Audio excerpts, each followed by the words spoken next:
এই মুহূর্তে ভারতীয় ফুটবল এমন একটি সন্ধিক্ষণে দাঁড়িয়ে আছে যেটা বোধ করি সম্ভবত ভারতীয় ফুটবলের ইতিহাসে এর আগে কখনো হয়নি। কারণ একদিকে ফুটবলের জাদুকরী দেশ ব্রাজিলের সঙ্গে ফ্রেন্ডলি ম্যাচ, নিউজিল্যান্ডের সঙ্গে ফ্রেন্ডলি ম্যাচ, আসিয়ান কাপে ইনভিটেশন, একই সঙ্গে আন্ডার-15 ওয়ার্ল্ড কাপের মতো মঞ্চে যোগদান, সব দিক থেকে একটা ভীষণ আনন্দ ও আবেগঘন মুহূর্ত তৈরি হয়েছে। ঠিক অন্যদিকে বা তার বিপরীত দিকে যদি দেখি, তবে হঠাৎ করেই ছন্দপতন ঘটল, আইএসএল থেকে জামশেদপুর এফসি নিজেদের নামটা তুলে নিল।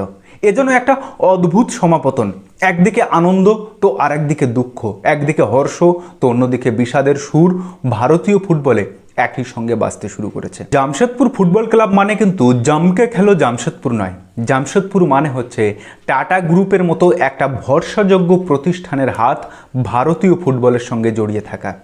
তাই এই জামশেদপুর এফসি যে তাদের একাডেমিটা অর্থাৎ টিএফএ টাটা ফুটবল একাডেমিটা যে বন্ধ করছে না, থ্যাঙ্ক গড। কারণ এই টাটা ফুটবল একাডেমি ভারতীয় ফুটবলকে কত শত প্লেয়ারকে যে উপহার দিয়েছে সাপ্লাই লাইন হিসাবে, তার ইয়াত্তা নেই, গুণেও হয়তো শেষ করা যাবে না। এরকম এত সংখ্যক ভারতীয় ফুটবলারদেরকে উপহার দিয়েছে এই টাটা ফুটবল একাডেমি। কিন্তু আমরা যদি বিগত 2 বছরের আইএসএলের ঘটনাক্রম লক্ষ্য করি, তবে আমরা দেখতে পাবো যে স্টার যে টিভি সত্যটা দেখাতো সে বেরিয়ে গেল, তার সঙ্গে রিলায়েন্সও আইএসএল ছেড়ে বেরিয়ে গেল, এবং ফ্যান কোর্টকে এক প্রকার জোর করে বা জোড়াতালি দিয়ে তাকে ধরে আনা হলো মানে খেলা দেখানোর জন্য আইএসএলের। কিন্তু তারপরেই সিটি গ্রুপ ভারতীয় ফুটবলে আইএসএল ছেড়ে বেরিয়ে গেল, এবং তারপরেই টাটা গ্রুপের এভাবে ভারতীয় ফুটবল বা আইএসএল থেকে সরে যাওয়া, এই আইএসএলকে কেন্দ্র করে বিগত 2 বছরের ঘটনা প্রবাহ কিংবা ঘটনার অনুক্রম যদি আমরা ভালোভাবে পর্যবেক্ষণ করে দেখি, তাহলে আমাদের মতো ফুটবল প্রেমীদের মনে এই সন্দেহ হওয়াটা অমূলক নয় যে বিরাট কোনো একটা অঘটন ঘটার আগে টাটা গ্রুপের এই চলে যাওয়াটা অশনি সংকেত নয় তো। কারণ জামশেদপুর এফসি যদি আইএসএল ছেড়ে চলে যায়, শুধুমাত্র একটা ক্লাব আইএসএল ছেড়ে চলে যাবে, পুরো টুর্নামেন্টটা কিন্তু চলতে থাকবে। কিন্তু যদি টাটা গ্রুপ ভারতীয় ফুটবলের হাতটা ছেড়ে দেয়, তাহলে সেটা কিন্তু বিশাল বড় একটা ডিজাস্টার হয়ে যাবে। এখন এই অশনি সংকেত থেকে আমরা কি শিখতে পারি, বা অল ইন্ডিয়া ফুটবল ফেডারেশন কিংবা ফুটবল ফেডারেশন অফ ভারত কি শিখতে পারে, যে যাতে এই টুর্নামেন্টটাকে আরও ভালোভাবে পরিচালনা করা যায়, আরও ভালোভাবে যাতে এমনভাবে কাজ করা যায় যাতে আর কোনো দ্বিতীয় ক্লাব এভাবে যেন নামটা উইথড্র করে নেয়।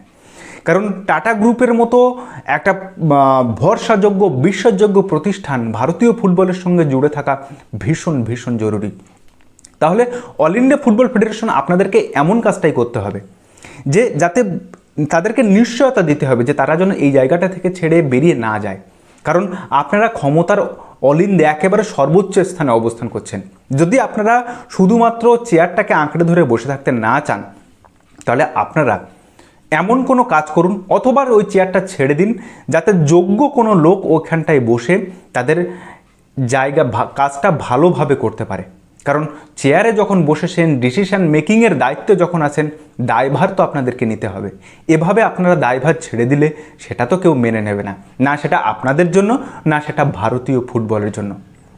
তো যাই হোক, দেখুন, একটা ফুটবল ক্লাব যেটা টপ টায়ারে খেলে, দেশের কোনো টপ টুর্নামেন্টের ক্লাব, সেই ক্লাব যখন বন্ধ হয়ে যায়, তখন শুধুমাত্র একটা ক্লাব বন্ধ হয়ে যায় না, বা তাদের প্লেয়ার, সাপোর্ট স্টাফ বা কোচিং স্টাফ এদের রুটি রুজি বন্ধ হয় তা কিন্তু নয়।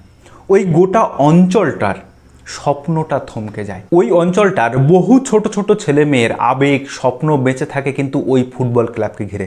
তারা চায় যে একদিন তারা বড় হয়ে ওই ক্লাবের হয়ে, ওই অঞ্চলের হয়ে প্রতিনিধিত্ব করবে।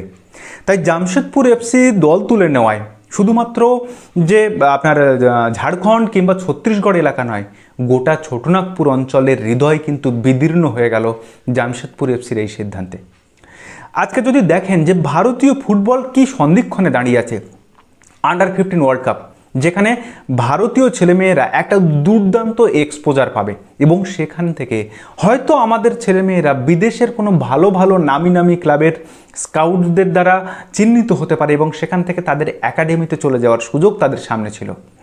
কিংবা আন্ডার-17 এশিয়া কাপ, আন্ডার-17 ওমেন্সের এশিয়া কাপ সামনে আছে কোয়ালিফায়ার, অন্যদিকে আন্ডার-20 পুরুষ দলের এশিয়ান কাপ কোয়ালিফায়ার আছে, যেখানে ভারতের দারুণ দারুণ প্লেয়াররা কিন্তু দলে আসছে।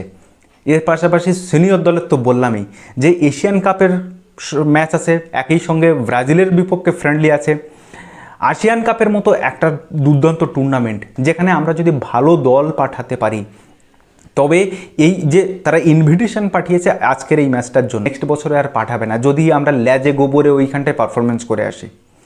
তবে আমার ব্যক্তিগতভাবে মনে হয়েছে যে ওই আসিয়ান কাপে ভারতের আমন্ত্রণ পাওয়ার মূল কারণটা আন্ডার-23 দলের পারফরমেন্স। ইন্দোনেশিয়ার বিপক্ষে আন্ডার-23 দল যে পারফর্মটা করেছিল তার ফলস্বরূপ কিন্তু আজকে আসিয়ান কাপে আমরা সুযোগ পেয়েছি বা আমন্ত্রণ পেয়েছি। এই আমন্ত্রণটা যেন তারা বারবার আমাদেরকে করে, সেই জায়গাটা ধরে রাখতে হবে, সেই স্ট্যান্ডার্ডটা ধরে রাখতে হবে। হ্যাঁ, একথা সত্য যে আমাদের সিনিয়র পুরুষ দল সেই লেভেলের পারফরমেন্স একেবারেই দিচ্ছে না, কিন্তু এই বছরে 2026-27 যে যতগুলো টুর্নামেন্ট আছে, সিনিয়র দল বলুন কিংবা বয়সভিত্তিক দল, তাতে কিন্তু ভারতীয় ফুটবলের একটা বিশাল এক্সপোজার হবে। নিউজিল্যান্ডের সঙ্গে প্রীতি ম্যাচ আছে যেটা সম্পূর্ণ কূটনৈতিক। এই নিউজিল্যান্ড এবং ব্রাজিলের ম্যাচটা যদি দেখেন তবে দুটো ম্যাচই কিন্তু কূটনৈতিকভাবে সম্পূর্ণ হচ্ছে। বিশেষ করে নিউজিল্যান্ডের ম্যাচটা ভারত এবং নিউজিল্যান্ডের 100 বছরের কূটনৈতিক সৌজন্যতার খাতিরেই কিন্তু এই ম্যাচটা অনুষ্ঠিত হচ্ছে। তার সঙ্গে সাপ আছে নভেম্বরে বাংলাদেশে। তো এই জায়গায় দাঁড়িয়ে ভারতীয় ফুটবল একটা দুর্দান্ত এক্সপোজারের মুখে দাঁড়িয়ে, আর ঠিক সেখানে দাঁড়িয়ে এরকমভাবে জামশেদপুরের আইএসএল থেকে নাম প্রত্যাহার করে নেওয়াটা ছন্দপতন ছাড়া আর কী বা আপনি বলবেন। তাই আমরা সেভ ইন্ডিয়ান ফুটবল সংস্থার তরফ থেকে জামশেদপুর এফসির এই নাম প্রত্যাহার করে নেওয়ার সিদ্ধান্তকে পুনর্বিবেচনা করার জন্য আগামী 4 আগস্ট জেআরডি টাটা স্পোর্টস কমপ্লেক্সের সামনে অর্থাৎ জামশেদপুর স্টেডিয়ামের সামনে আমরা একটা শান্তিপূর্ণ জমায়েত করতে চলেছি, যাতে টাটা গ্রুপ তাদের এই সিদ্ধান্তটাকে পুনর্বিবেচনা করেন। ভারতীয় ফুটবলের এইরকম একটা দুর্দান্ত মুহূর্তের সময়, হ্যাঁ একথা সত্য যে আমরা পারফরমেন্স সেই লেভেলে দিতে পারছি না, কিন্তু যেখানে আমাদের দেশের ছেলে মেয়েগুলো এক্সপোজার পাবে এইরকম একটা মুহূর্তে তারা যেন আমাদের হাতটা ছেড়ে না চলে যায়, ভারতীয় ফুটবলের হাতটা না ছেড়ে চলে যায়, এই অনুরোধ করতে এবং তাদেরকে এই সিদ্ধান্তটা আরও একবার পুনর্বিবেচনা করার জন্য আমরা জামশেদপুর স্টেডিয়ামের সামনে একটা শান্তিপূর্ণ জমায়েতের আয়োজন করেছি সেভ ইন্ডিয়ান ফুটবল সংস্থার তরফ থেকে। তো আগামী 4 আগস্ট যারা কলকাতা থেকে জামশেদপুরে যেতে চান, তারা কলকাতা থেকে একত্রে যেতে চান আমাদের সঙ্গে, তারা অবশ্যই এই নাম্বারে, স্ক্রিনে দেওয়া যে নাম্বারটা যাচ্ছে 8697672309, আমাদের সেভ ইন্ডিয়ান ফুটবল সংস্থার সভাপতি কল্যাণ দাসের সাথে যোগাযোগ করে নিতে পারেন। আমরা একসঙ্গে ভারতীয় ফুটবলের স্বার্থে টাটা গ্রুপকে এই আবেদন বা এই সিদ্ধান্তটা করব, যে এই আবেদনটা তাদেরকে জানাবো যে তারা যেন তাদের সিদ্ধান্তটা আরও একবার পুনর্বিবেচনা করে দেখে। তো যাই হোক, আজকের এই ভিডিওটা এখানে শেষ করছি। ভিডিওটা যদি ভালো লাগে তাহলে অবশ্যই আপনার বন্ধুবান্ধব ও চেনা জানা মানুষের মধ্যে শেয়ার করে তাদেরকেও জানার সুযোগ করে দেবেন। তো দেখা হচ্ছে পরের ভিডিওতে, ততদিন ভালো থাকবেন, সুস্থ থাকবেন আর অবশ্যই নিজের খেয়াল রাখবেন। ধন্যবাদ।